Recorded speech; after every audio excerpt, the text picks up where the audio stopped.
Hey, what's going on? It's Inventor here, with my Thorns Barbarian in Diablo 4, Season 10. I cleared Pit 55 to unlock Torment 4, so I wanted to share my build with you in case anyone was struggling to reach the endgame with the Thorns Barbarian. Note that I did my level 1 to Torment 4 run on the PTR, so there might be some minor differences between now and when the season goes live, but this video should give you a general guideline for this build. In this build guide, I'm going to cover my character, abilities, progression, and other relevant information. So first, I'll talk about my gear. Gear. Here I want to talk about tempering first. I prefer ranks of belligerence for my weapon, damage while Warcry is active for offensive, total armor or resistances for defensive, basic resource generation for resource, thorns while fortified for utility, and movement speed or evade cooldown reduction for mobility. On my items, I value max life and strength the most, especially as greater affixes. Max life gives me more thorns from challenging shout, whereas strength boosts all damage including thorns. There's also armor and resistances to worry about too, but due to my unique chaos perk, I can only achieve a maximum of 60% reduction for my armor and 50% for my resistances. For each weapon, I value damage or vulnerable damage as the third affix. The weapon temper is belligerence for more damage whenever I use a basic attack. My aspects are needle flare on my two-handed mace for AoE thorns, death wish on my two-handed pole arm for more thorns, aspect of retribution to get more damage against staggered bosses, although I would be more than happy to replace this with the mythic unique Doombringer. Then there's the unique one-handed sword, Shard of Varathiel, that allows me to spend and then generate Fury. So you can see here with Shard of Varathiel, it costs 21 Fury to use Lunging Strike, and then whenever I use it, I also generate 12 Fury, and this in turn activates my key passive, Barbed Carapace, for up to 120% more thorns. My helm is Steadfast Berserkers with all resistances, so whenever I hit monsters with my Lunging Strike, I gain Fortify, because I'm always berserking due to my Chaos perks. My chest armor is a 1GA Razor Plate from Lord Zir. This gives me a massive amount of thorns and even more damage from the unique effect too. My gloves are Elements aspect with armor and all resistances. My pants are Tybalt's Will with GA max life. I got pretty lucky on this one, and I'll explain my chaos perks more later, but one of my chaos perks keeps Rallying Cry perpetually active, meaning that I'm always unstoppable, and this damage bonus is always active. My boots have Hectic aspect with movement speed, poison resistance, and ranks to Warcry. Ideally, I want legendary ancestral boots with strength, max life, and Warcry, with GAs on all of them, ideally Warcry, highest priority. But this was the best that I had based on the equipment that I was able to find. Hectic aspect helps me reset my charges of Steel Grasp when I cast Lunging Strike. My amulet is the unique Battle Trance, and this gives me lots of damage and attack speed from the unique effect whenever I have maximum stacks on Frenzy. Note that I do not myself cast Frenzy on this build. Instead, I use Lunging Strike, which triggers Frenzy off of Chaos perks. My first ring is Inner Calm with Shadow Resistance as an affix. Inner Calm aspect gives 13% damage by itself for free, But if I stand still, like to hit a boss, for example, then this bonus can be tripled. My second ring is Conceited Aspect with Cold Resistance. This season, I don't need Bold Chieftain's Aspect because of the Chaos perks that keep all of my shouts up, so this aspect gives me more damage while I have a barrier up. My barrier comes from the Q or Que rune in my polearm. Funny enough, during this run, I got a Ring of Starless Skies that I could have replaced this ring with, but I wanted to avoid using mythics to make it easier for you to copy. But as a best in slot, I would prefer Ring of Starless Skies here, and then a Zan rune for Overpower instead of the Que rune. Regarding Chaos Uniques, the main items I would look for are the Fists of Fate and Godslayer Crown to boost this build's damage. I don't have a pair on hand right now, but Fists of Fate causes my damage to spike randomly between 1 and 360%. So that's an average damage boost of about 80%. And if I were to get that, then ideally I would want Fists of Fate in the boot slot and Godslayer Crown as well as a pair of gloves, and that would replace elements here. But there are probably plenty of other great options as well.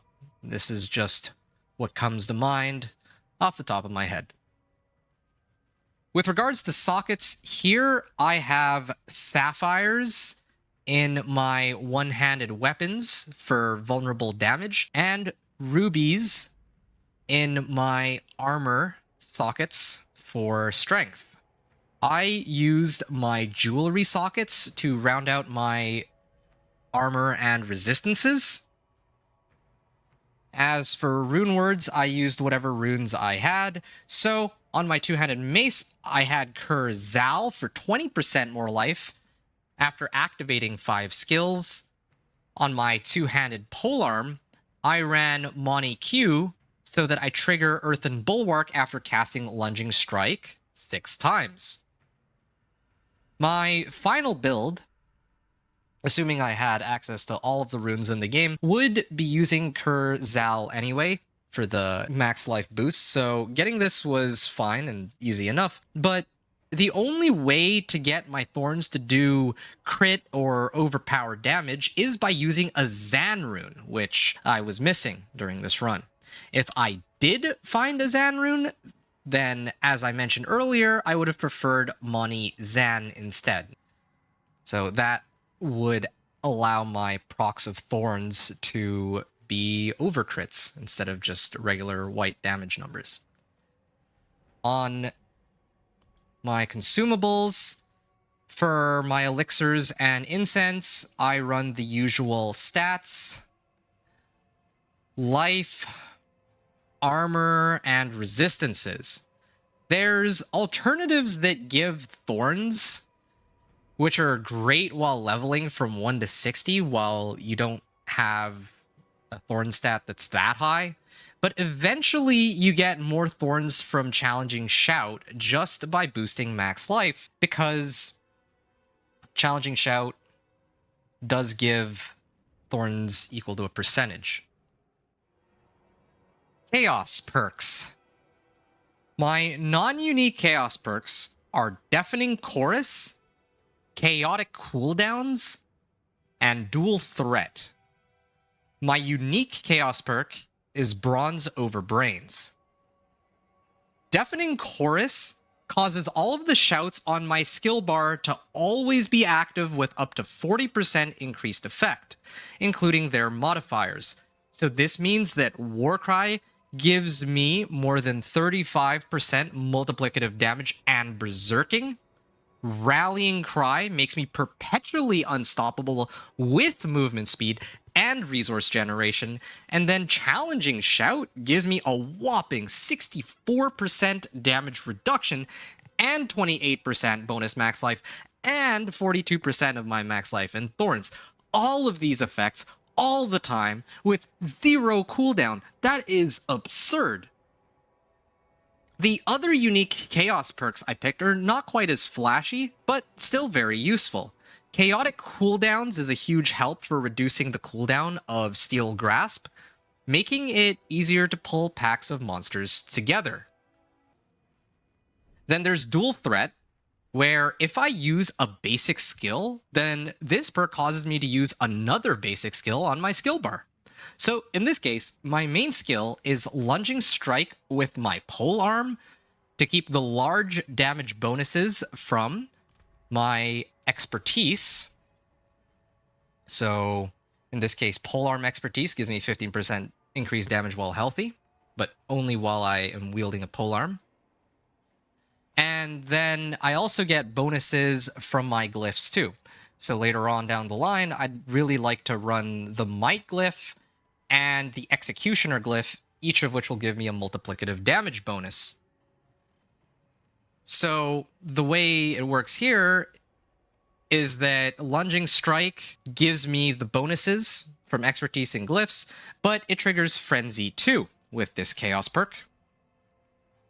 And then Frenzy not only gives me more damage reduction and movement speed, but it also activates Battle Trance's damage and attack bonuses whenever I reach max stacks on Frenzy.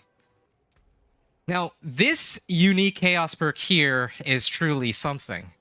The bonus healing received and overpower damage are alright, but the maximum life is where it's at. Even at rank 1, my life just gets doubled outright. So you can see here, my base life is 12,840, which is actually, I think that's pretty good. That's more than most of my builds usually have. That's standard Barbarian. But putting this on, it'll bring me up to 25,680. But if I get this perk to rank 10, then it'll triple my max life instead. So instead of having 12.8k life, now I'm up to triple. This is like close to 40,000 life now. Considering that most of my thorns comes from Challenging Shout, which gives me thorns equal to a percentage of my max life, this unique perk can give me tens of thousands of thorns just by itself. You can see here, my thorns is already up to 24,000 just with my unique perk alone. Skills. Now, I'm not going to go over every individual point that I used on my Thorns Barbarian skill tree, but I will say that the key passive that I used is the one centered around Thorns, that being Barbed Carapace. Barbed Carapace gives me Thorns based on the amount of Fury I spend, and that's where Shard of Varathiel comes in with a Lunging Strike to make it easier to proc this first effect. And then casting a skill with a cooldown, so in this case it would be Steel Grasp, gives me Unhindered for 5 seconds. And while I'm unhindered, I gain a percentage of my thorns as physical damage to close enemies every second, which gives an extra source of damage beyond having to wait for monsters to hit me as well. On my skill bar, I run Warcry, Rallying Cry, Challenging Shout, Frenzy, Lunging Strike, and Steel Grasp. The beauty of this build is that there is no real skill rotation here. With the Chaos perks and uniques, this is basically just a one-button build using Lunging Strike. Shouts are always active because of the Deafening Chorus Chaos perk. As you can see here, I can't activate them, they're all just already active. And then Frenzy gets triggered by the Dual Threat Chaos perks, so you don't even have to really worry about any of these first 4 skills. Ideally, you want to use Steel Grasp to pull in packs of monsters. If I had a big group of monsters, just Steel Grasp to pull them all in. And you can see that Steel Grasp applies Vulnerable too. But otherwise, you're only mashing Lunging Strike to spend Fury for Barbed Carapace. So here you can see this is Barbed Carapace's effect. You're triggering Belligerence for more damage. That's like 52% more damage. And also to activate the runes. So Mani needs me to use 2 mobility skills. Lunging Strike counts as a mobility skill, so there's that interaction too. So Lunging Strike is kind of an all-in-one in this case. And just to reiterate, you can see that every time I use Lunging Strike, the number of stacks on Frenzy goes up. And when I reach max stacks, that being 5, then I also get a 60% damage boost from Battle Trance too. Against bosses, remember to use Steel Grasp every now and then to trigger the second half of Barbed Carapace's effect, and make sure to stand still while using Lunging Strike to get the maximum bonus from Inner Calm Aspect. You can see here, while I'm standing still, I get this little buff right here, damage increase significantly while standing still. Again, that's just because I'm using Lunging Strike while hitting the boss. Some bosses are easier than others, but with how strong the Chaos perks are for the season, you shouldn't have much of an issue reaching Torment 4 no matter who you go up against. For my expertise, I run a 2-handed pole arm on my Lunging Strike to get 15% multiplicative damage from being healthy.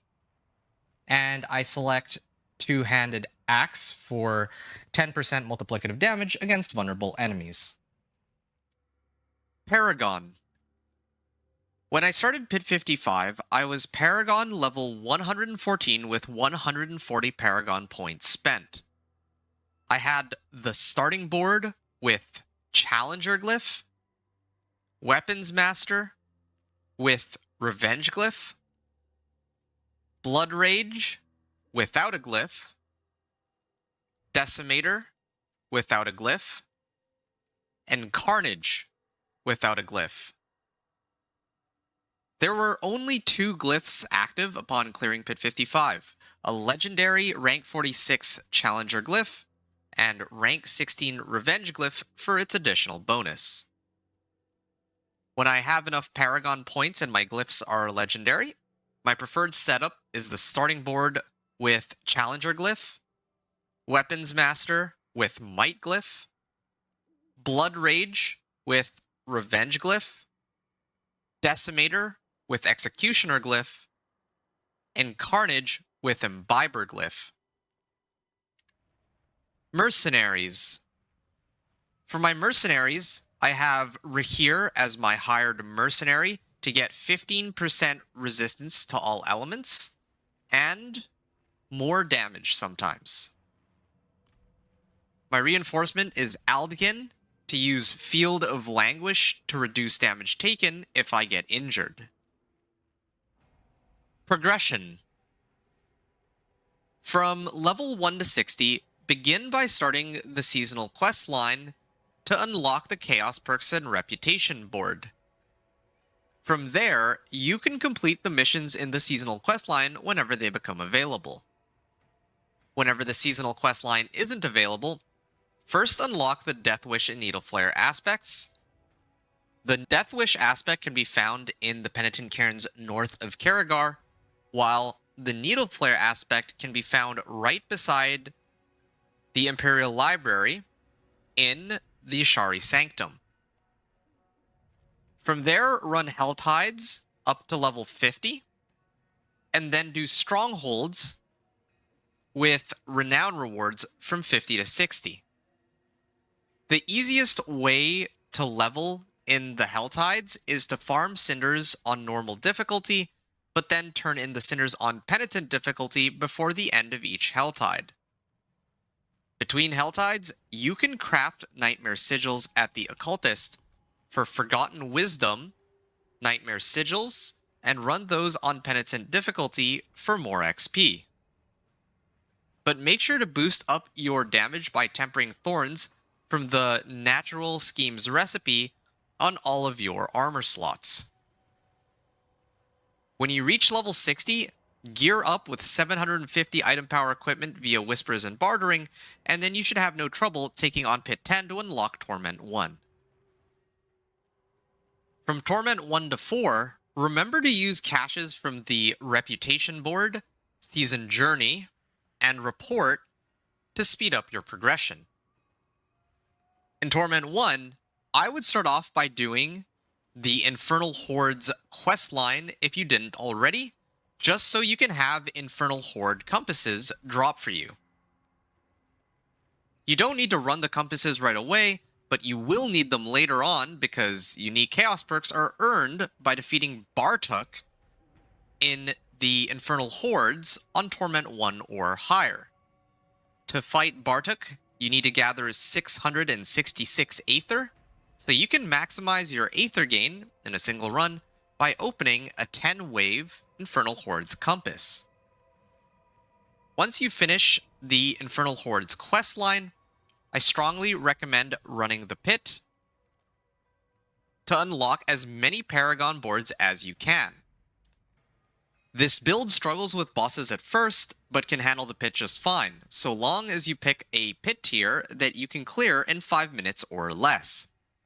The multiplicative damage bonuses from legendary nodes and glyphs will make it much easier to fight bosses and get your unique gear later on.